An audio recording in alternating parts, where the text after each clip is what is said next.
As I sit here in my pants and dressing gown reading words I scratched down at 3 AM this morning, I can tell you one thing.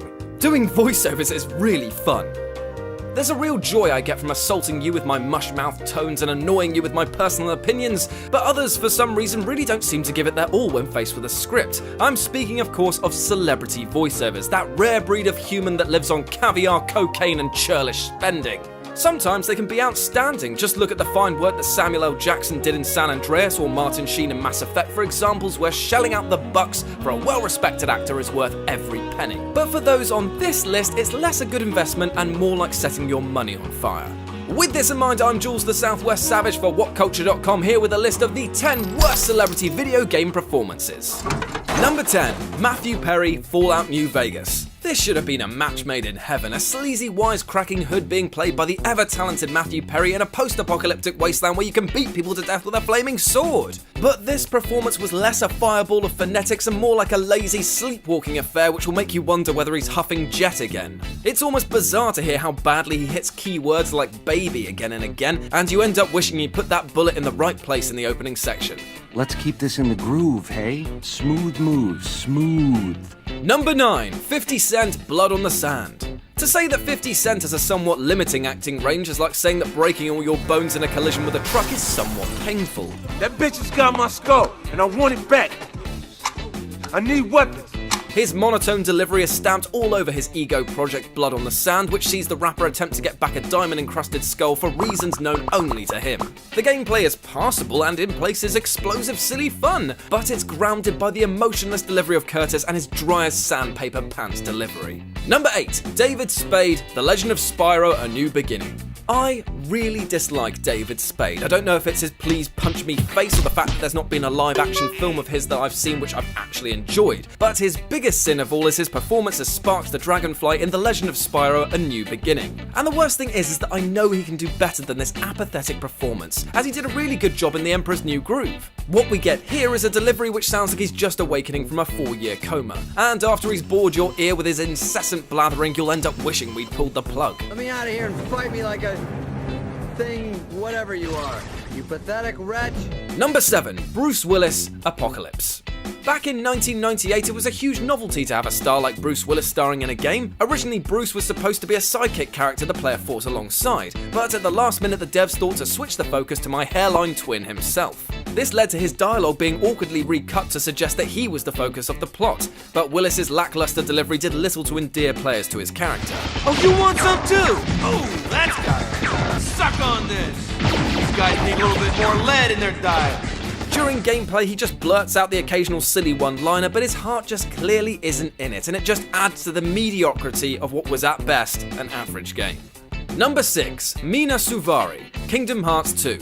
I was A-okay without ever hearing Aerith speak. And that's not a crack about women being silent or anything. I was just fine with the idea of imagining what she sounded like in Final Fantasy VII rather than actually hearing it. Now, Kingdom Hearts 1, which gave the human kebab a voice, wasn't terrible, with Mandy Moore doing a passable job, but it was Mina Suvari's butchering in Kingdom Hearts 2 which was like a blow to the head.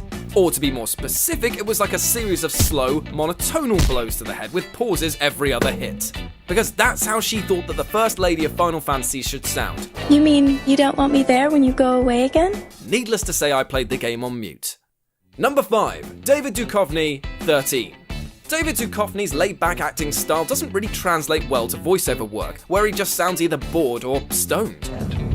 Well then, who am I? His work in Area 51 could double as a cure for insomnia, but 13 is the gold standard when it comes to Duchovny just not bothering.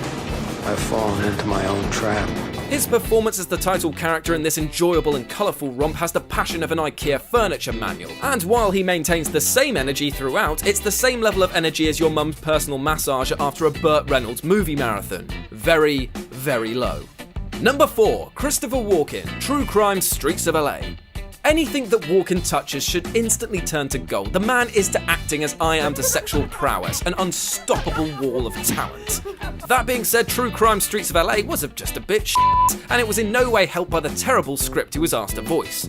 Playing George, an aging cop bound to a desk, his natural cadence was hampered by the broken English dialogue, and it made his performance feel less like an acting tour de force and more like a whip round Tesco's. Now, that wasn't too hard, was it? Number 3. Michael Biehn, Dwayne Hicks. It's rare that you get a game that doesn't have a single thing going for it, and Gearbox's Aliens Colonial Marines is a disaster piece made real. A game with fantastic potential about a group of Marines discovering the fate of Hadley's Hope, it absolutely bombed on release.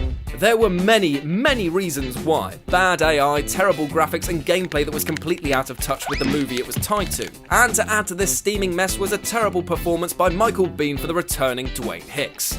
His audio is a vacuum of energy and joy, being akin to listening to paint dry. And while his involvement is the least of this game's concerns, it was just another unneeded hole in the already hemorrhaging title. Then you better hurry, sir. Last FTL leaves soon and it ain't coming back. Number 2. Bill Murray, Ghostbusters the video game. For many years, Sony tried to convince Bill to make a third Ghostbusters movie, but he kept rejecting the scripts they sent. Things briefly looked up when he, alongside most of the original cast, did voiceover work for the 2009 game. He expressed how much fun he had stepping back into the role, which might come as a surprise to anyone who's actually heard his performance. Think we're stuck? Think we're stuck? Think we're stuck? Ray, you guys good with officially stuck in the elevators? Show of hands. His low-energy, mumbly work can be hard to hear at times, and the cynical, quick-wit Venkman possessed in the movies just isn't there. This is probably just as a result of him reading from a script instead of being allowed to improv, but it sounds like he recorded his lines with all the due care of Krusty the Clown. And number 1, Peter Dinklage, Destiny. It had to be this really, didn't it? I mean, the Dinklage Destiny debacle is now infamous for not only being flatter than a block of flats being drawn on a bit of paper and baked into a pancake, but also they re-recorded all of his lines! Now, the official line is that this was because Dinklage wasn't free to record lines for the DLC, but we all know it was because it was down to his awkward and lifeless delivery. It worked. You're alive. You don't know how long I've been looking for you. Nothing more can be said on this really, so let's all just be grateful that Nolan North, the god of voiceover second to me, gave this role a kick up the arse. And that's our list. Got any more dreary dialogues that got you down? Well, let us know about them in the comments section below. And if you want to hear something truly amazing, then you can follow me on Twitter at RetroJ0. If you enjoyed the video, then like, share, and subscribe for more. As always, I've been Jules for WhatCulture.com, and I'll speak to you soon.